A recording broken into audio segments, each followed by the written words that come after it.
Digital nomadism is on the rise and predicted to reach 1 billion digital nomads by 2035. That doesn't only mean that digital nomadism is here to stay. It would also move this lifestyle from a niche oddity to a rather common occurrence. And already the infrastructure is being developed to make this lifestyle possible. Be that co-working spaces, co-living spaces, dating apps for digital nomads, schooling systems that follow digital nomad families and their kids around. Check out a video about that up here. And even with Plumia, the first digital country that will allow you to get a passport and be a digital nomad no matter where your original passport comes from. This, of course, right now still is utopia, but it shows you the possibility and opportunity that this lifestyle encompasses and how much of a paradigm shift this is going to be. So the future for digital nomads looks bright. But how about right now? Well, right now there are two big pain points, other than, of course, loneliness or finding a good community. One is to find the right location, where to actually go as a digital nomad. I'm aiming to try and help with that when it comes to explaining and introducing many of the digital nomad destinations. And the second problem would be visas. How to get permission to travel, preferably a little longer in certain countries. That too I'm trying to help with by showing all the digital nomad visas.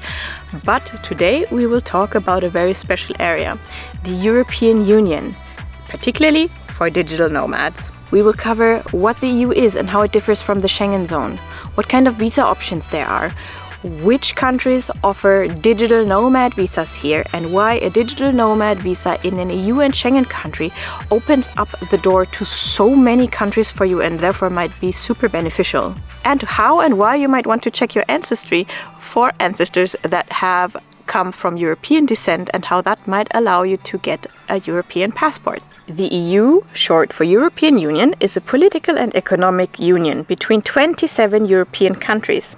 Its founding members were Belgium, France, Germany, Italy, Luxembourg, and the Netherlands.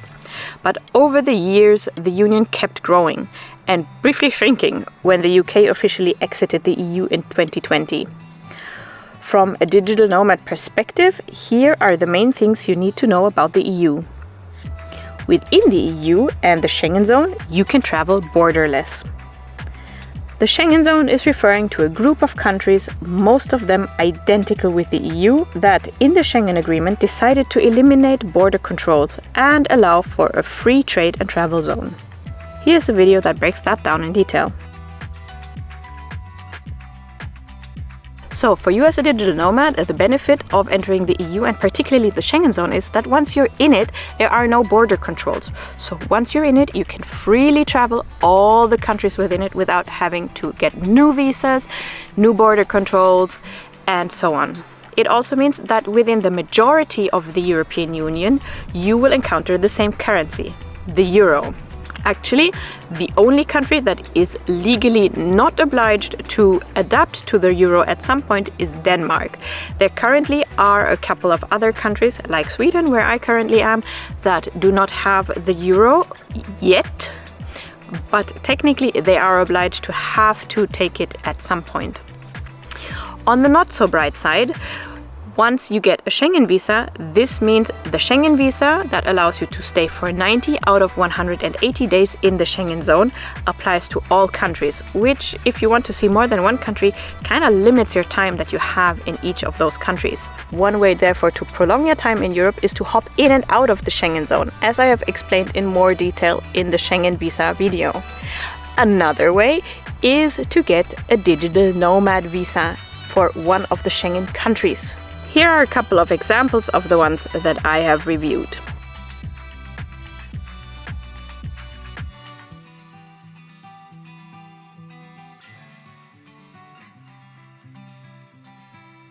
The benefit of a digital nomad visa in a Schengen country is as follows. If you get a digital nomad visa that allows you to stay in, let's say, Croatia for a year, and you are now in the Schengen zone, that means for that year you can travel freely everywhere else in the Schengen zone. Or let's say you take Greece, where actually you can get a digital nomad residency and stay basically indefinitely.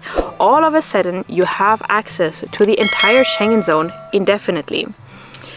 I should probably disclaim here that it doesn't officially say that you get a visa to the entirety of the Schengen zone, but think about it. If you get a visa to one of the Schengen countries that allows you to stay for 1 year, or in the case of Greece, if you get the digital nomad residency, almost indefinitely, you are in the Schengen zone, so you can travel to whichever country in the Schengen zone that you want without crossing a border.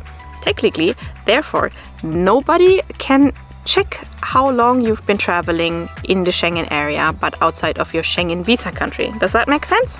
Currently, these are the countries that offer a digital nomad visa in the Schengen region. One step further would be to get a Schengen passport or an EU passport.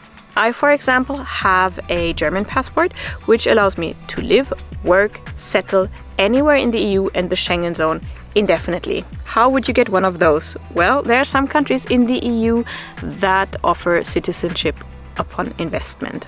Like, for example, Malta has a quite popular scheme. But for those of us that do not have several €100,000 to invest in a new passport, another not necessarily easier option, because it is quite time consuming, but cheaper option is to check your ancestry for somebody who came from the now European Union. So a grandparent or a great grandparent that might have emigrated to wherever you are from Germany, Poland, Portugal. I mean, due to the rather war-torn history of this continent when it comes to the last century, there have been quite a few people that have emigrated to Australia, Canada, America. And if you can prove that you are a descendant of a European citizen, you might be able to claim a European passport upon descent. And once you do that, you too have access to border-free travel and living right in the entire European Union. So check that out and see if that option applies to you. And if that is not an option, check out my videos about the digital nomad visas in the EU and Schengen zone.